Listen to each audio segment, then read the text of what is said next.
لاپتہ افراد ہیں ان کے حوالے سے بھی اب کچھ تحقیقات کی ہیں پاکستان تحریک انصاف نے، اور آہستہ آہستہ کچھ نمبر آنا شروع ہوئے ہیں۔ اب تک جن لاپتہ افراد کے بارے میں پتہ چلا ہے، اس پہ شیر افضل مروت صاحب نے ایک سٹیٹمنٹ دیا ہے 100 سے زیادہ لوگوں کا۔ انہوں نے کہا جی مارا بھی ہمیں گیا، قتل بھی ہمیں کیا گیا، لاشیں بھی ہم سے چھینی گئیں۔ آج تک کے مطابق 107 لوگ ہمارے گمشدہ ہیں۔ شنید یہ ہے کہ ان میں سے 25 سے 30 لوگ شاید ہمیں زندہ واپس نہ ملیں۔ یہ شیر افضل مروت صاحب نے کہا۔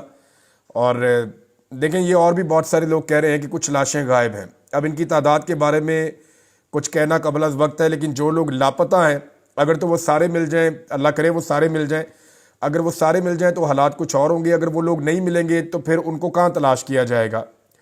یعنی مجھے وہ جملہ یاد آ گیا ان کا، بلوچستان سے ہماری بہن ہے اور انہوں نے یہ سٹیٹمنٹ ایک دن دیا تھا مارنگ بلوچ صاحبہ نے کہ ٹھیک ہے آپ نے اگر مار دی ہیں تو لاشیں ہی واپس کر دیں ہمارے لوگ۔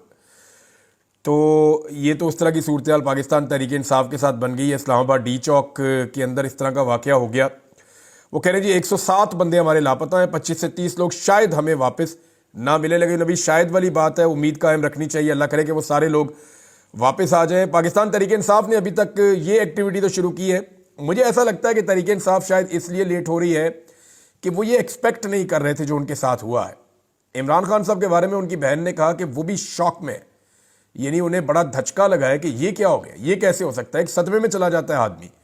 یعنی کوئی اس بات کی توقع نہیں کر سکتا کہ ریاست ڈائریکٹ گولی چلا دے گی مظاہرین کے اوپر جو پرامن مظاہرہ کرنے کے لیے آئے یا احتجاج کرنے کے لیے آئے، تو ایسا ممکن ہوتا نہیں ہے۔ لیکن پاکستان میں یہ چیز ہو گئی ہے، یہ والی لمٹ بھی کراس ہو گئی ہے کہ کبھی اپنے شہریوں کے اوپر ڈائریکٹ گولیاں نہیں چلائی جائیں گی۔ لیکن ہم نے دیکھا کہ جو لوگ پرامن احتجاج کرنے آ رہے تھے، جن کے پاس ہتھیار بھی نہیں تھے، ان کے اوپر براہ راست گولیاں چلائی گئیں ریاست کی جانب سے، اور اس کو ساری دنیا رپورٹ کر رہی ہے۔ میرے پاس الجزیرہ کی ایک رپورٹ ہے، میں نے اس کو پوری کو ٹرانسلیٹ کیا آپ کے لیے۔ یہ رپورٹ جب میں آپ کے سامنے ابھی رکھوں گا تو آپ دیکھیں گے کہ انہوں نے پورا پول کھول کر رکھ دیا حکومت کا اور حکومتی دعووں کا۔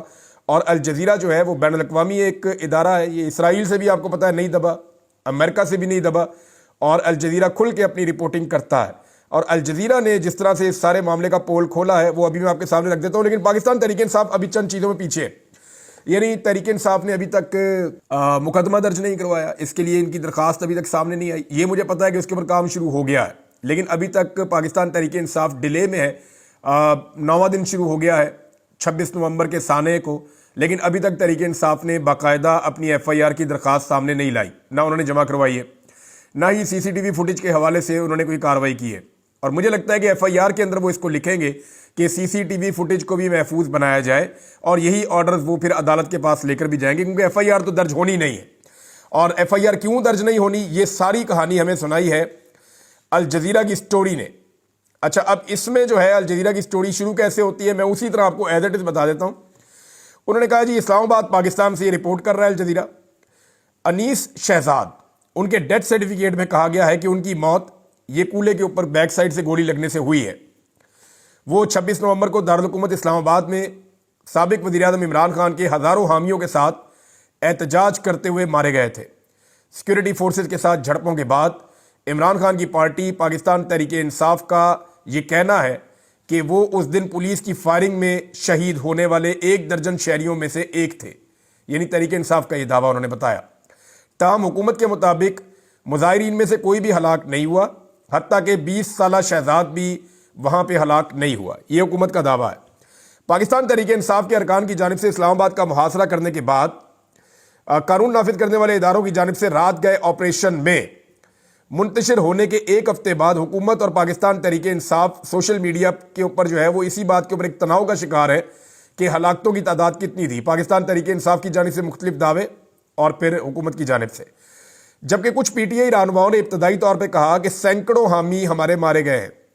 پارٹی کے چیئرمین گوہر علی خان نے بعد میں سٹیٹمنٹ دیا کہ مرنے والے مظاہرین کی تعداد 12 ہے۔ وفاقی وزیر اطلاعات عطا اللہ تارڑ نے منگل کو social media plate form Twitter پہ ایک پیغام میں اس تضاد کا مذاق اڑایا۔